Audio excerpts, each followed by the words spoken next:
Carpal tunnel syndrome.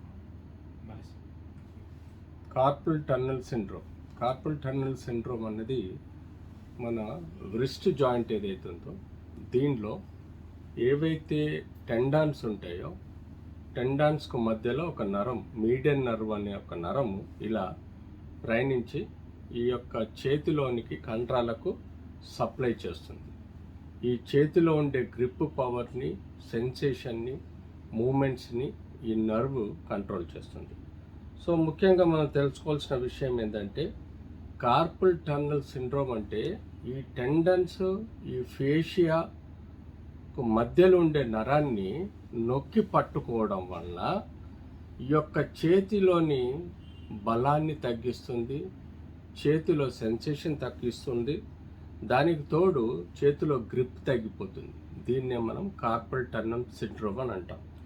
యూజువల్గా ఈ ఏరియాలో మనకు ఒక సైడ్ అంతా తిమ్మిర్లుగా రావడం, నొప్పి రావడం, స్వెల్లింగ్, ఏళ్ళల్లో స్వెల్లింగ్ రావడం, తద్వారా మనకు ఈ యొక్క కొనళ్ళల్లో బర్నింగ్ సెన్సేషన్ రావడం లాంటివి చూస్తే దాన్ని మనం కార్పల్ టన్నల్ సిండ్రోమ్ అంటాం. సో ఇప్పుడు మీరు ఇక్కడ చూడండి, ఇన్ని టెండన్స్ కనబడుతున్నాయి. ఈ టెండన్స్లో ఈ మధ్య భాగంలో మనకు ఈ మీడియన్ నర్వ్ అని ఉంటుంది. ఈ టెండన్స్ కానీ ఫేషియా కానీ థిక్కనైనప్పుడు, మందగించినప్పుడు దీనిలో ప్రెషర్ పెరిగి ఈ ఫేషియా టెండన్స్ నరం మీద ప్రెషర్ పడ్డప్పుడు ఈ యొక్క కార్పల్ టన్నల్ సిండ్రోమ్ యొక్క లక్షణాలు మనం చూస్తాం. సో యూజువల్గా ఇది మిడిల్ ఏజ్లో ఆర్ ఎక్కువగా బల్కీ హ్యాండ్లో కానీ లేక ఎక్కువగా ఈ ఆక్యుపేషనల్ హజార్డ్స్ వలన కానీ మనకు ఈ కార్పల్ టన్నల్ సిండ్రోమ్స్ అంటూ వస్తుంటాయి. ఈ కార్పల్ టన్నల్ సిండ్రోమ్లో ఏవో ఒక టైప్ ఆఫ్ తిమ్మిర్లు, నీడిల్స్, పిన్స్ కుచ్చుకున్నట్టుగా ఈ చేతిలో ఫీలింగ్ వస్తుంటుంది, బర్నింగ్. అలాగే గ్రిప్పింగ్, పట్టుకునే బలం ఏదైతే ఉందో అది తగ్గే ఆస్కారంగా ఉంటుంది.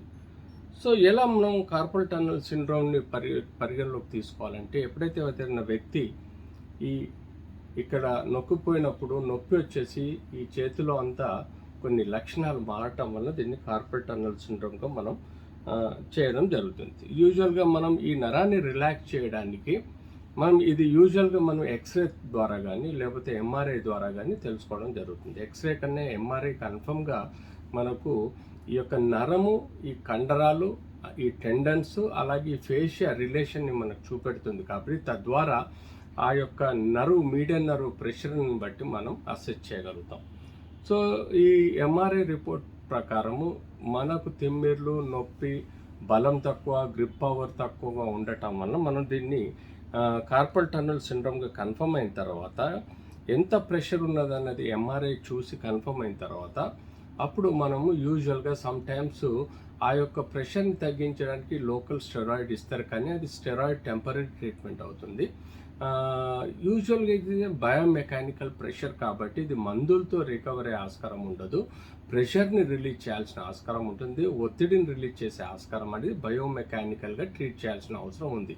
So the symptoms, science, severity పెరిగి మెడికల్ లైన్ ఆఫ్ ట్రీట్మెంట్ కానీ ఇంజెక్టబుల్ ట్రీట్మెంట్స్ కానీ వలన ఎఫెక్టివ్ లేక రికవరీ కాకపోతే కంపల్సరీ సర్జరీ చేయాల్సిన అవసరం ఉంటుంది. సర్జరీ ద్వారా మనం ఇక్కడ ఈ యొక్క టెండాన్స్ మధ్యలో ఏదైతే ఫేషియాను రిలీజ్ చేసి ఆ ఫేషియా ప్రెషర్ని, టెండాన్స్ ప్రెషర్ని, నరువు మీద ఉన్న ప్రెషర్ని తగ్గించి దాన్ని మనం రిలీజ్ చేయడం వల్ల మనకి ఈ కార్పల్ టన్నల్ సిండ్రోమ్ వ్యాధిని మనం కంట్రోల్ చేయొచ్చు.